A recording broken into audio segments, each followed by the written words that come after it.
नरेंद्र मोदी का विरोध करने वालों का कहना है कि उन्होंने राष्ट्र को नष्ट और विभाजित किया है। अगर ऐसा था तो स्पष्ट बहुमत से लगातार दूसरा कार्यकाल कैसे जीत गए?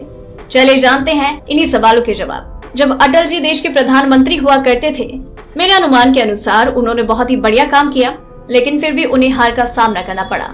तो उस समय जब कांग्रेस के मालिकों से जब ये सवाल पूछा जाता था कि इतना अच्छा कार्य करने के बाद भी अटल जी हार क्यों गए, तो जानते हो उनका जवाब क्या होता था? अगर उन्होंने अच्छा कार्य किया तो जनता ने उन्हें हरा क्यों दिया? जनता ने उन्हें हराया क्योंकि उन्होंने अच्छा कार्य नहीं किया। मुझे सहमत होना पड़ा। अब जब मनमोहन जी दोबारा से जीते तो मुझे लगा कि उन्हें नहीं जीतना चाहिए था। तो उस समय जब कांग्रेस के मालिकों से ये प्रश्न किया गया था कि मनमोहन जी के कार्यकाल में तो इतने घोटाले हुए, फिर भी वो कैसे जीत गए, तो उनका एक ही जवाब होता था, अरे अगर ऐसा होता तो जनता उन्हें क्यों जिताती? उन्होंने अच्छा काम किया था, इसलिए जनता का भरपूर समर्थन मिला। एक बार फिर मुझे सहमत होना पड़ा।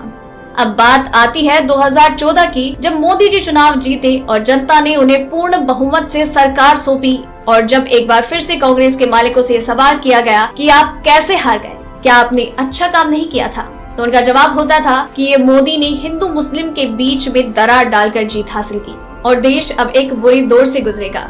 यहाँ पर उनके लिए जनता द्वारा दिया गया बहुमत, जो कि उनको मिले बहुमत से बहुत ही प्रचंड था, उसका कोई महत्व नहीं था।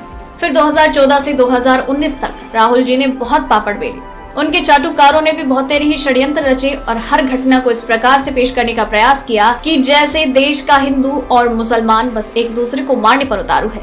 कुछ फालतू के घोटालों की भी रचना करने का प्रयास किया गया, जैसे कि राफेल घोटाला, बिल्कुल उसी तरीके से जिस तरीके से अटल जी के समय पर एक ताबूत घोटाला हवा में पैदा किया गया था, जो कि कांग्रेस की सरकार बनते ही झूठा साबित हुआ।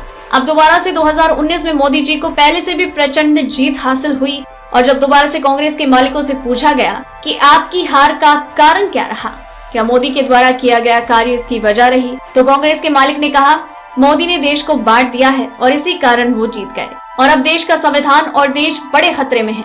एक बार फिर से उनके लिए जनता द्वारा दिया गया बहुमत। तो अगर ऊपर दिए गए वाक्यों को देखें तो केवल एक ही बात समझ आती है कि जब कांग्रेस जीत जाती है तो देश के संविधान की विजय होती है और ये उनको जनता द्वारा दिया गया जनादेश होता है। लेकिन जब कांग्रेस हार जाती है तो ये देश के संविधान की हार होती है और जिस जनता ने कांग्रेस को नकारा होता है वो मोदी द्वारा बांटी गई होती है। और ऐसा सिर्फ कांग्रेस के साथ ही नहीं बल्कि चमचों की सोच भी ऐसी है। आपका इस पर क्या है कहना, हमें नीचे कमेंट सेक्शन में जरूर बताइएगा और आप तक ऐसी और भी कई खबरें यूं ही पहुंचाते रहेंगे, इसलिए चैनल के साथ बने रहिए।